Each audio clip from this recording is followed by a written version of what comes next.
We're going to start with a rapid fire round just to break the ice. The first question is, at what age do you want to retire? 62. How long does it take you to get ready in the mornings? 1 hour. Most embarrassing moment of your life? Can't remember. Favorite color? Yeah, yellow. What time of day are you most inspired? Most of the days. How many hours of sleep can you survive on? 8 hours minimum. The city in which the best kiss of your life happened? Don't recall the city. It was small town, but in somewhere in Karnataka and Maharashtra border. Pick one, Mark Zuckerberg or Elon Musk. Elon Musk. How do you relax? Spending time with family. How many cups of coffee do you drink per day? Probably the question is not correct, but 1 cup coffee and 4 cups tea. The most valuable skill you've learned in life?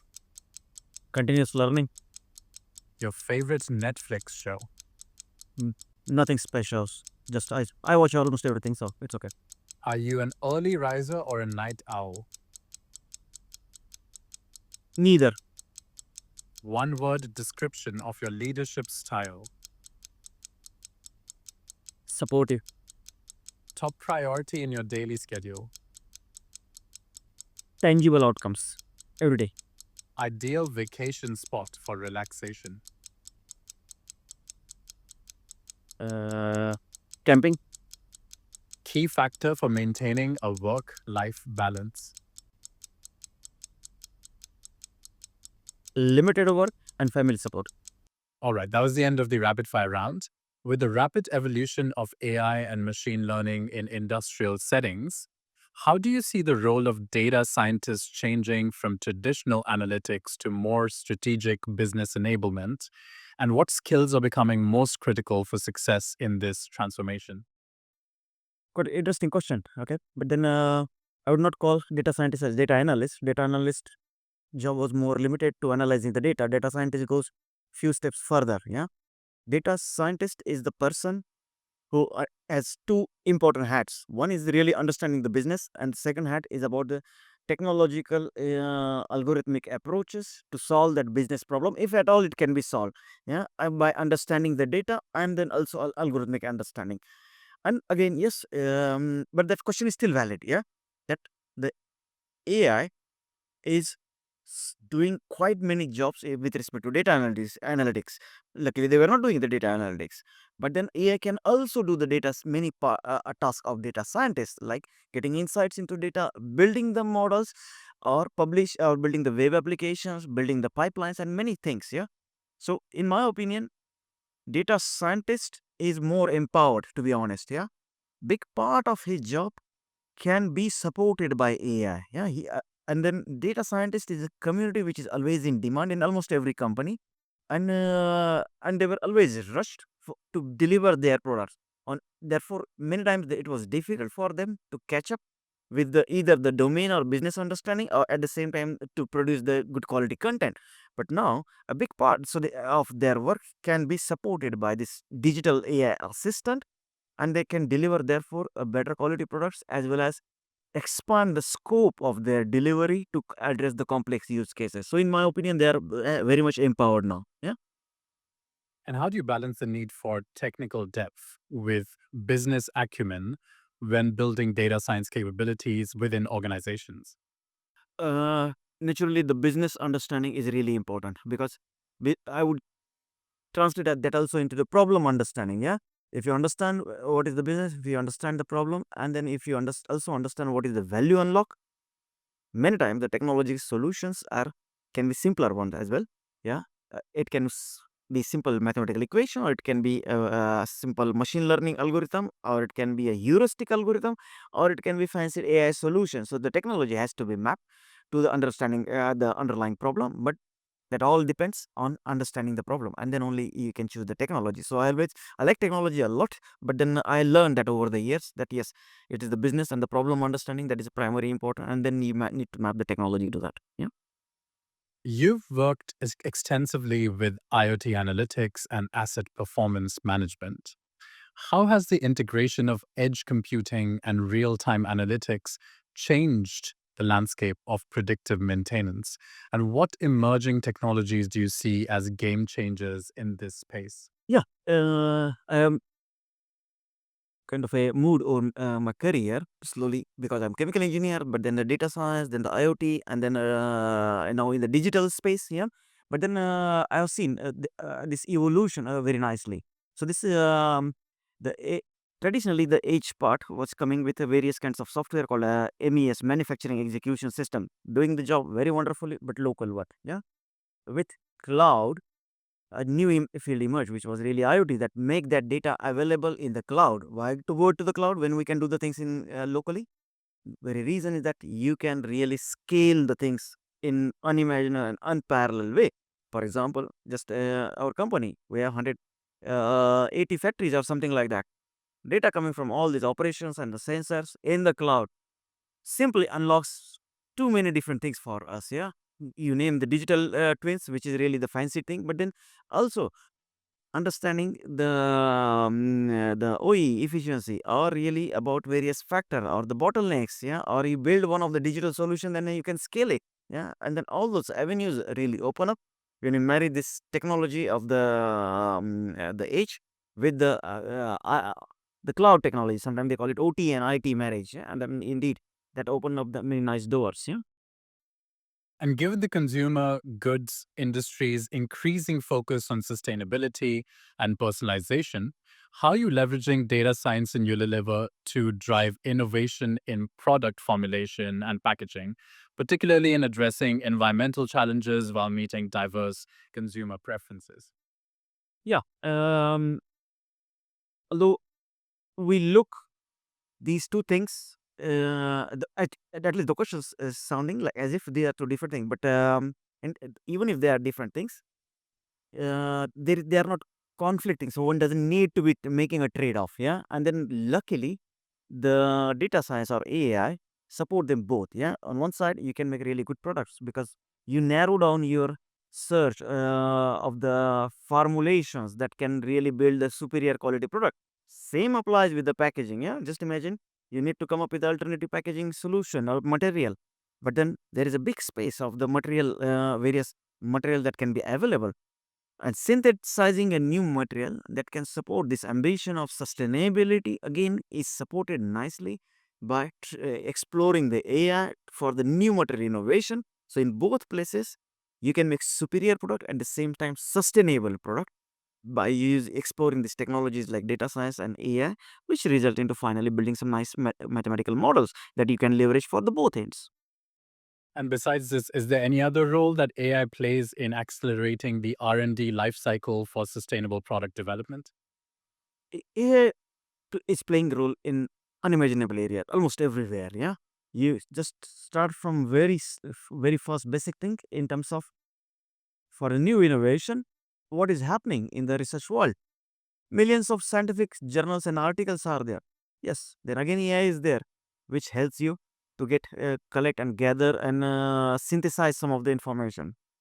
Next step, building some of the new formulations. Yeah, using that information.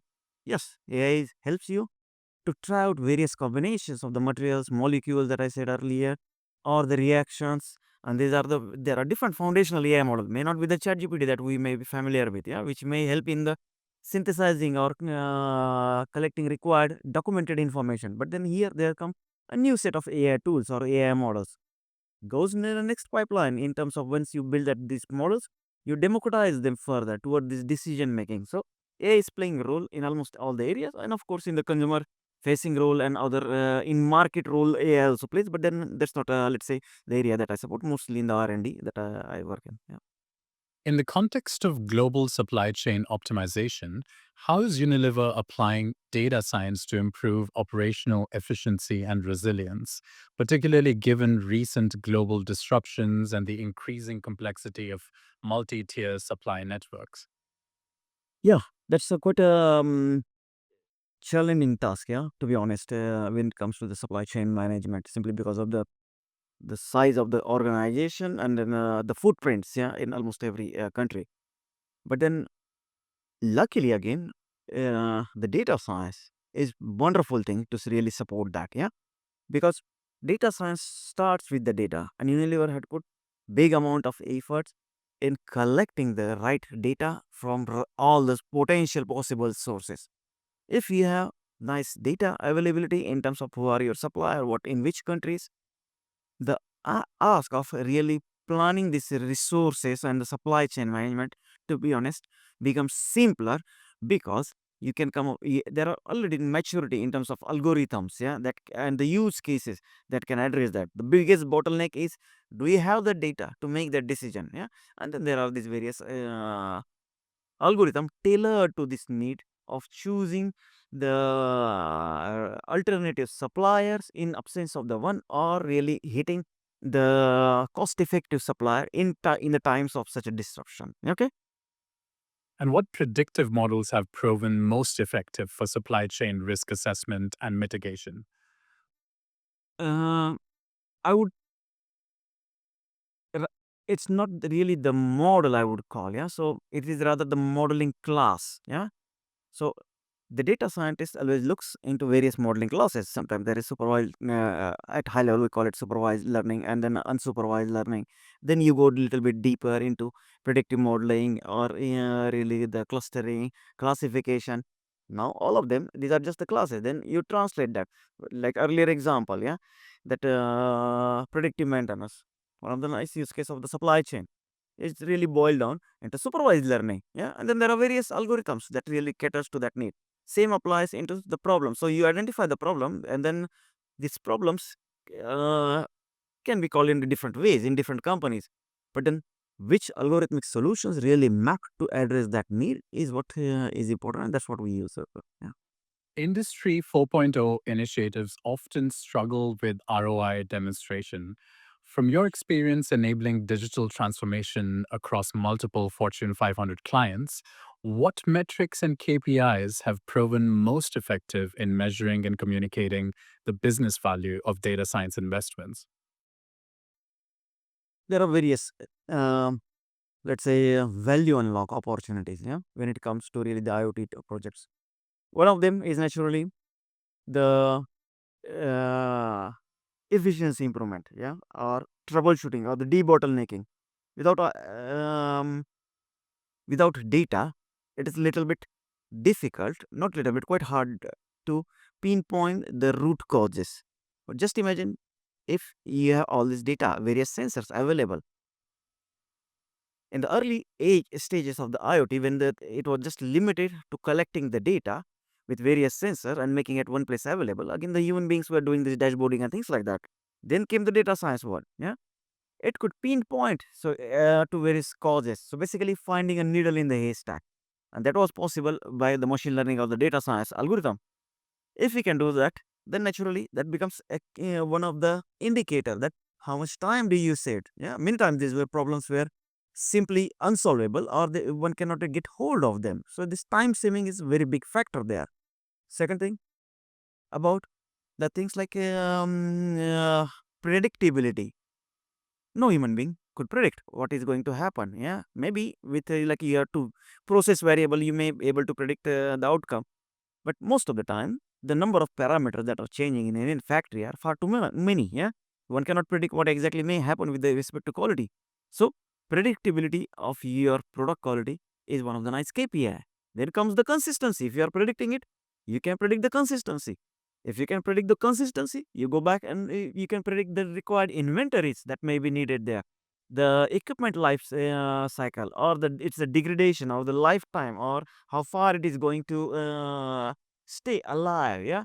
So many of these things become the outcome of this the data science or machine learning activity that themselves act as it then translate into the KPI in terms of the uptime, yeah, or really the product.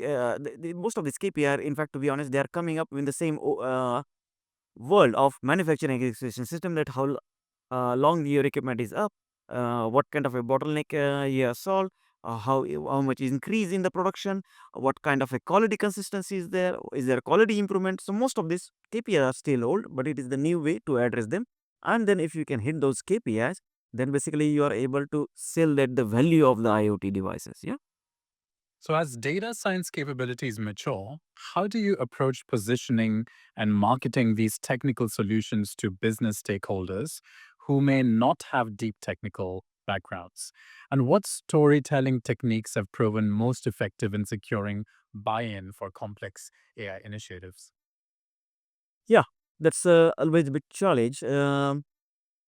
Rather than data science initiatives, I can call the infrastructure, yeah, because then both are valid. So your question is valid, like yeah, some that sounds like more of a project, yeah, a data science project is also that demands some resources and activity.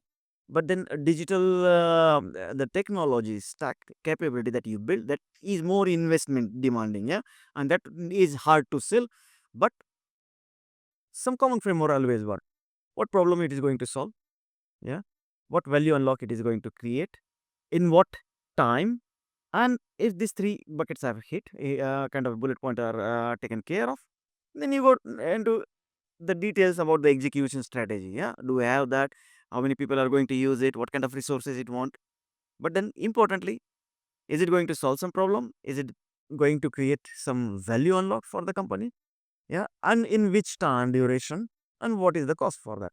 If this story is clear, like they call it like elevator pitch in the world of startup. Yeah, you need to be ready of explain what is the problem and how it can be solved, and then in addition that what is the required resources that you expect for that, and in which duration, time duration, or the period that you are explored. Then becomes your gate opener, and then the rest of the things follows. So, you mentioned the elevator pitch, but what role does proof of concept development play in such marketing strategy? It's they are very useful. Proof of concept are, you cannot do without that. It's very clear, and then it's not a big secret. Everybody knows that. Even with AI, yeah, when we started with let's say understanding or extracting information with millions of literature or scientific resources, we start with small. Is it possible? In fact, we don't even build a UI. We don't build any engine there. Just these are the sources we know. We are making shampoo, okay, and these are the literature sources. What can we get there? Small POC. We go a bit further. Before that, we call it proof of idea. In fact, not the POC. POC goes a little bit like when we have some technology stack and things like that. But the proof of idea goes a bit earlier than that, just to validate your idea and the concept. If it goes well, then you go to the POC, and then POC is the door opener basically. Yeah, and then we apply it almost in all the walks of new product, the digital or the technology led product innovation. The convergence of operational technology, OT, and informational technology, IT, presents both opportunities and challenges. Based on your experience with SCADA systems and modern cloud technologies, how do you navigate the security, integration, and cultural challenges inherent in OT/IT convergence? It's quite a big question, to be honest. Yeah, and then it itself goes with the cyber security as well. Yeah, but then also with the security in the on-prem security. But then few principles work nicely. One of them is, yes, protect your ground infrastructure at all costs. That's very important. Then the cloud is a bit mature, in my opinion, for that. Yeah, again, it depends on the firewalls that you put in there. But then if the your most of the companies, they don't build their own cloud basically. Yeah, they either go with one of the hyper cloud provider, or like Google or the AWS or the Microsoft Azure. Yeah, but then having some extra firewalls or the protection mechanism in the cloud and in your local infrastructure, so that the pipeline that you have between OT and IT, yeah, is protected, then things go in your favor. But then second part of your question, How do you navigate the security integration and cultural challenges inherent in OT-IT convergence? yeah, exactly. Yeah, and then the second part about the cultural challenge. Yeah, you can simply imagine the OT part. Yeah, there was resistance. Just we none of us would have seen that. It is like when the OT things came, like 60 years ago, 50, 60 years ago. Yeah, similar debate was there. Yeah, uh, fortunately or unfortunately, we were not there. I know, but then similar things were there because computer itself was a very big thing. Yeah, and then what it is going to take the job. That was a very common thing there. Then came uh, some of the early software in the MES world, like SCADA. Yeah, but then they understood, hey, I cannot run everywhere in the plant. I cannot monitor everything. Even if I do that, I need 100 people to do that, and then they will also fail. But now, with 4 people in the room, they can monitor their SCADA screen, which alert them what is going wrong. Their life has become so easy. The rest of the people can then really allocate their strength and the know-how for some other problem. There was a big win there for them. Yeah, they immediately loved it. That allowed them to sell it to the cultural to these people. Similar thing came, challenges came when it came to the IT or the cloud part. Yeah, but then now the predictive maintenance that I said, nobody can predict that. None of the human being can predict what's going to happen in terms of product quality or what is going to fail. But then IT or the digital twin allowed that, and the digital twin comes back with their UI part on their SCADA screen. Hey, this product is drifting, or there is going to be fault that is going to happen, or this product is drifting in terms of quality. Unique thing, yeah, and then that unlocks them again. The same thing that the aha moment that had happened 50 years ago when the SCADA came. Exactly the same thing came now again. So, what does your typical day look like at work? You wake up in the morning and then Yeah, the day starts, of course, at home, getting ready for the work, and then I go for 1 hour. A big part of my work is from home, or hybrid. Yeah, but then I go for brunch at 11. Yeah, and then first part is really little bit on the. It's bit one is too flexible. Yeah, given that I'm in the central team, and then I connect. I'm part of the digital. That means I connect with the business as well as the IT team. And the IT team many times is India based, so the time zone is there, and therefore I make myself available my early mornings for the IT colleagues from India, whereas the afternoons are for the business side, which are more based in Netherlands or UK and in America. Yeah, but then half of the day goes mostly to be honest, more than half to various meetings where I have to make many decisions every now and then. Yeah, and the technical decisions, and then the other half is naturally to support various initiatives in the form of change management, yeah, building the strategic standard and guidance content. Or if I really am lucky, then I also like to build some models every now and then, yeah, and then also support our data scientists because every now and then people keep on asking me questions. Still not great, yeah, and if I find some time every now and then, I do support them. So my day is very flexible, and then I take my freedom to really prioritize the thing that I think is really important. Yeah.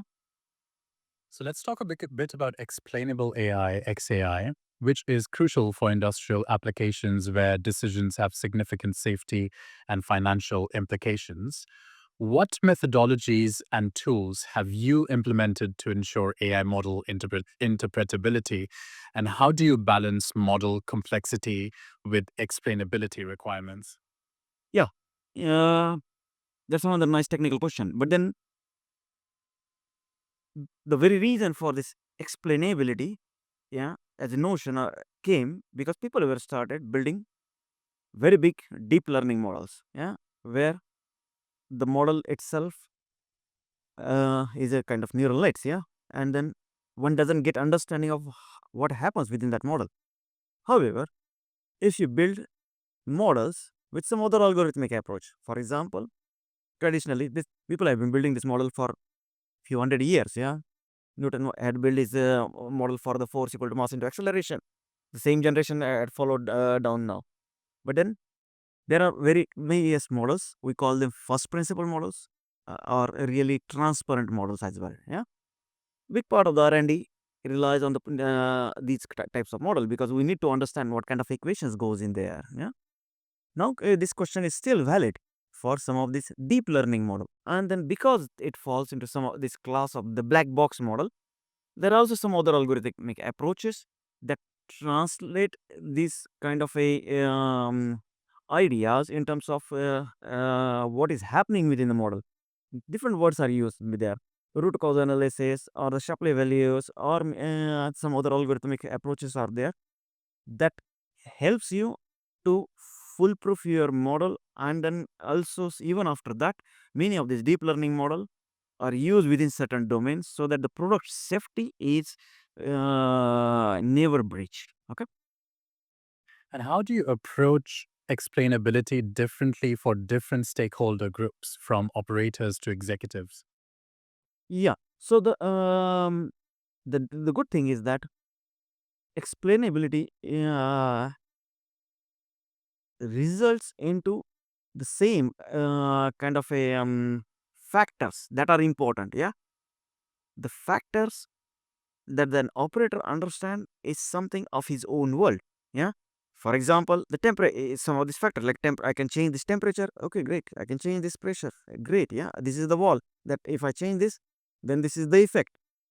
If the model shows you the same thing and use your language, then you get the buy-in from the operator. Now go into the world of a business leader. Yeah. The business leader would not care for these factors. Yeah. Which are determining at the factory shop floor. And therefore, he will also not be interested in this model that may be doing this predictive maintenance. Yeah. But the model that they may be interested in are some of the models that may be making some financial decisions. Yeah. And then, but then approach remain the same. It has the drivers. Yeah. That are driving these model outcome.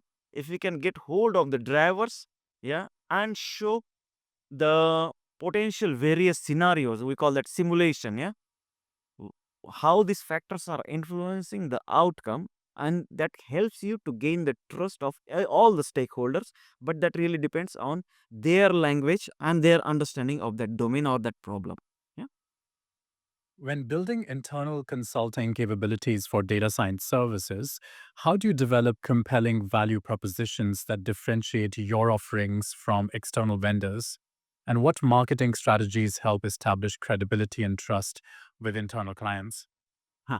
Yeah. So to be honest, there is not that much let's say competition between internal versus the external. However, what we do advocate to the various business groups is there are this various know-how that we have built. Yeah. There are templated solutions, there are the templated products. Yeah. There are proof of concept, there are scale solutions. Yeah. For various classes of the problem. So naturally, if there is this problem, then there has been this solution that you can simply scale up. Yeah. And if we have a good confidence because of the whatever the maturity of that internal product is, we do recommend that. And that is also okay. Yeah. To go with external partner. But in fact, this is the code base that we give to our internal stakeholder so that they can solve their problem early stages. Yeah. However, there are always some situations that some of the problem that we may not have addressed internally, and they are wonderful opportunity then to go with the external partners. Yeah. So, looking toward the future, quantum computing promises to revolutionize optimization and machine learning. How are you preparing your data science strategies and teams for the potential impact of quantum computing on industrial analytics and process optimization? Quantum computing is arriving very fast. That's clear. Yeah. And in fact, we are working with Microsoft. Yeah. And Microsoft is coming up with quantum. So they are not commercialized it fully. However, their cloud offering, it's coming up with product. We are co-building that allows basically to perform scientific simulation, scientific modeling, and that will be one of the early unlock for the quantum computing, because the scientific simulations they demand huge horsepower, yeah, big GPUs, CPUs, or the memory that you go for. The big setup of the data center is required. Even after that, it takes quite some time, yeah, to really come up with this outcome. Some of these famous models like AlphaFold that people know about, that protein structure from the Google or the DeepMind, yeah. But then something similar is required in almost every domain, yeah, coming up with new material. And there, I really see a big value of quantum computing coming into play, because the outcome that you get now with many hours or many days sometimes, especially in the computational fluid dynamic or new material simulation, potentially will be possible with quantum computing in much quicker. Yeah, so I see great value there, but we are not there yet. And how do you approach skill development and team preparation for emerging technologies like these with uncertain timelines and applications? Yeah, another challenge. That's true. That but then the skill development and we support that by first upskilling ourselves. Yeah, we have strong partner network as well. These conferences like this, they really help us as well to understand what's happening in the market together with our partners. Then we upskills ourselves in terms of what is needed. Yeah, we may not be really the become programmer, but we try to come to the point where we understand what that technology is, what kind of problem it solves, what kind of a investment it demands, what kind of a skills it need, what is the resources in terms of time that we can expect. Yeah, that is our upskilling. Then we go to the bit deeper for our data scientists towards understanding some of the tech stacks that may go in there. Maybe initially we will work with some of the new partners when it comes to the new technology, and then we create democratizable tech stack that can allow us to replicate this capability for different problems within different groups by different data scientists. Yeah, so that's how we kind of get hold of the new technologies. Right. So the last question for you is of a personal kind. What would you be doing in your life if not this? Archaeologist that I wanted to do that. Yeah, so but that's a quite different world. But probably its similarity is there. Trying to find a needle in the haystack. Same. Yeah. I am Dr. Satyajit Wattamwar, data science leader at Unilever R&D. Catch me at the Technologies of the Month show.